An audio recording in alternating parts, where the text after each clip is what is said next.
The killing of U.S. President John F. Kennedy stands as one of the most infamous political assassinations of the 20th century.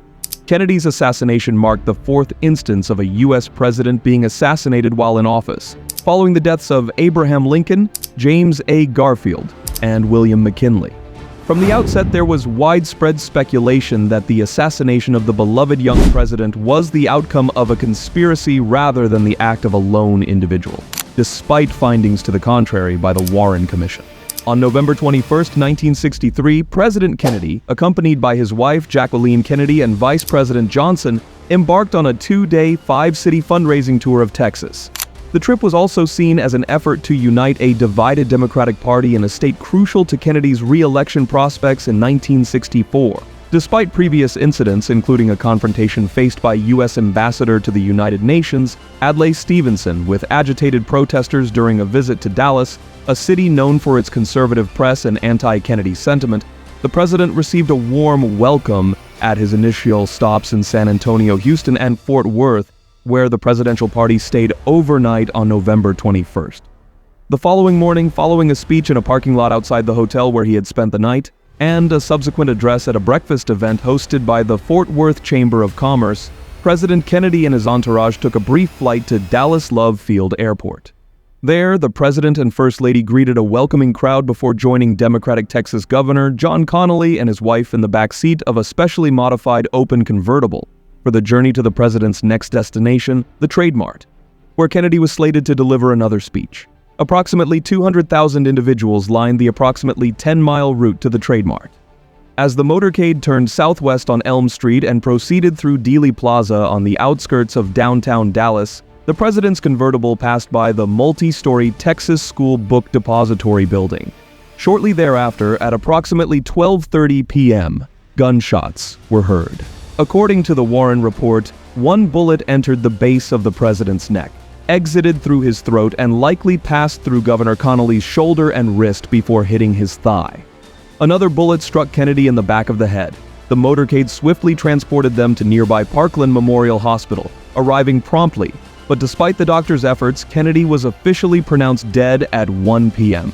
Governor Connally survived his injuries. In the following hour, as the nation and the world grappled with the news of Kennedy's death, the unfolding drama of the pursuit and capture of his alleged assailant took center stage. Bullet casings were discovered near a window on the 6th floor of the Texas School Book Depository building overlooking the plaza. At the same time, a rifle, later proven to have been owned by Lee Harvey Oswald, was found elsewhere on the same floor. An employee check revealed that only two individuals were missing. One was a man who had stepped outside to watch the motorcade and was prevented from re-entering the building by the police, and the other was Oswald, who had been employed there for approximately a month. Oswald had been sighted on the 6th floor roughly 30 minutes before the shooting. The superintendent and a policeman had also encountered him in the building shortly after the incident. Authorities circulated a description of him. Meanwhile, Oswald went to the boarding house where he had been residing. Approximately 15 minutes after leaving the boarding house, he encountered Dallas policeman J.D. Tippit, who reportedly believed Oswald matched the description. Oswald fatally shot Tippit with a .38 revolver in the presence of multiple witnesses and was subsequently seen entering the Texas Theater, where he was apprehended by police at 1:50 p.m. Amidst these unfolding events, Johnson was concerned that the president's assassination might be the initial phase of a larger scheme by the Soviets or other adversaries to undermine the U.S. government, aimed to swiftly transition executive authority and depart Dallas by plane for safety. At 2:38 p.m. before departure, with Kennedy's body on board, Johnson was sworn in as president on Air Force One. Jacqueline Kennedy, still clad in blood-stained attire, stood by his side.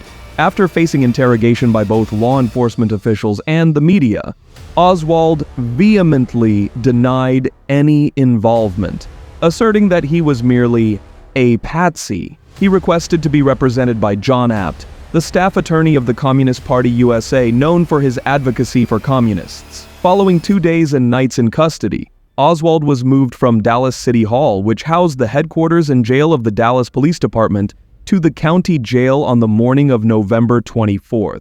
This event was broadcast live on television. During the transfer, Jack Ruby, a familiar figure at the police station and known to officers who frequented his club, managed to enter the basement parking garage of City Hall where he fatally shot Oswald with a handgun as the cameras rolled.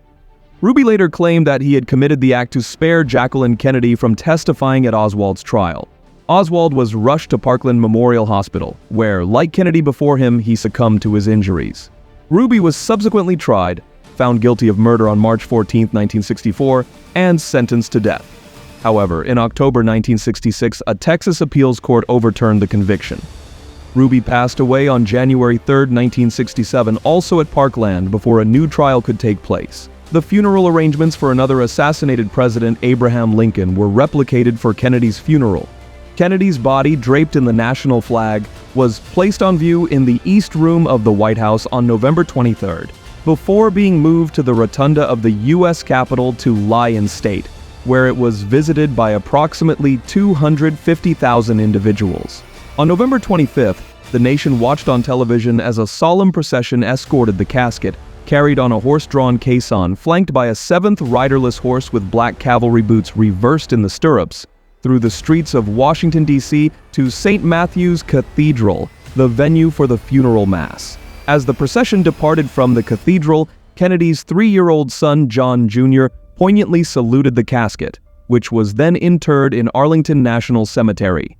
Johnson, a moderate Democrat and influential figure in the United States Senate, was elected vice president in 1960 and assumed the presidency in 1963 following the assassination of President John F. Kennedy.